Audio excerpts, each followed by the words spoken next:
So hello everyone, welcome to the channel. आज general awareness की quizzes कुछ आई हैं वो हम कंप्लीट करेंगे। ये 10 मई का डेटा रहेगा पूरा। सो पहला first question, which of the following states has approved the artificial intelligence policy 2026 aimed at attracting ₹10,000 crore investment and generating 1.5 lakh jobs.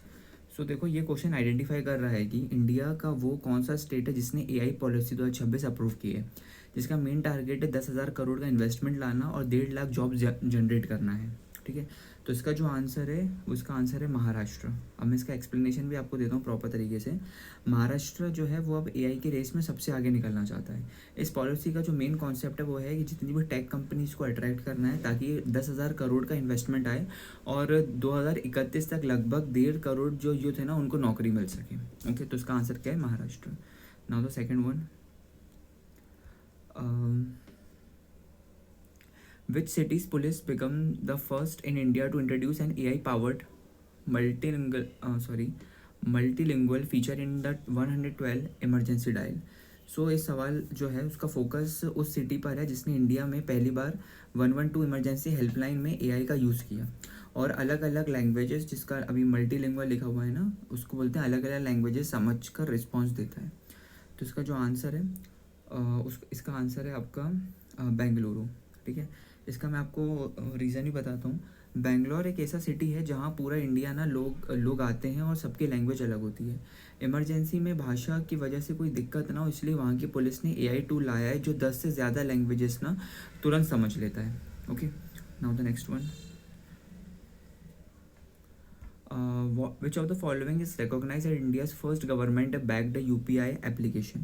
सो ये क्वेश्चन पूछ रहा है कि इंडिया का वो पहला गवर्नमेंट बैक्ड सरकारी गवर्नमेंट बैक्ड का मतलब होता है सरकारी यूपीआई एप्लीकेशन कौन सा है जिसने एनपीसीआई ने डिजिटल पेमेंट्स को प्रमोट करने के लिए बनाया है। तो इसका जो आंसर है वो है भीम। ठीक है, सो इसकी स्टोरी बताता हूँ मैं आपको। फ़ोन पे और गूगल पे प्राइवेट ऐप्स हैं। जो फ़ोन पे, यहाँ पर आपको जो फ़ोन पे दिख रहा है, गूगल प्ले दिख रहा है, ये सब क्या है ना, ये सारे प्राइवेट ऐप्स हैं। लेकिन BHIM भीम जो है ना, अपना भीम, वो इंडिया का पहला ऑफिशियल मतलब सरकारी यूपीआई ऐप है। इसे एनपीसीआई ने 2016 में बनाया था ताकि हर इंडियन बिना किसी डर के डिजिटल पेमेंट का ना प्रॉपर तरीके से यूज़ कर पाए और डिजिटल पेमेंट कर सके। ओके, आई होप, मुझे लगता है आपको सारे क्वेश्चन समझ में आ रहे होंगे। Now the fourth one, the UNESCO Global Geopark status is granted for a period of how many years before revalidation is required?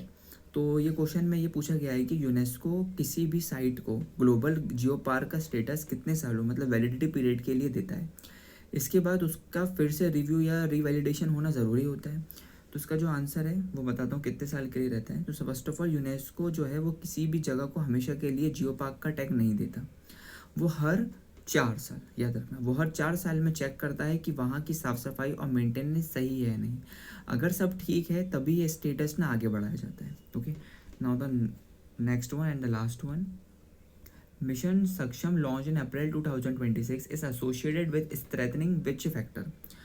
सो जो ये क्वेश्चन का मतलब है कि आरबीआई द्वारा अप्रैल 2026 में शुरू किया जो मिशन था, मिशन सक्षम, किस banking sector means urban cooperative banks की क्षमता और उनके काम करने के तरीकों को सुधारने के लिए लाया गया है। तो इसका जो आंसर है, इसका आंसर मैं आपको बताता हूँ।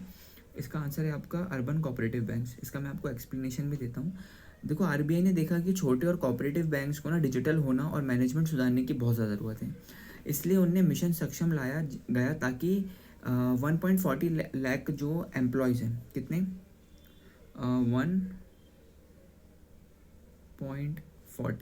1.40 लाख बैंक एम्प्लॉयज़ को ट्रेन करके इन बैंक्स को और भी मजबूत बनाया जा सके। तो इसका जो आंसर है वो है अर्बन कोऑपरेटिव बैंक्स।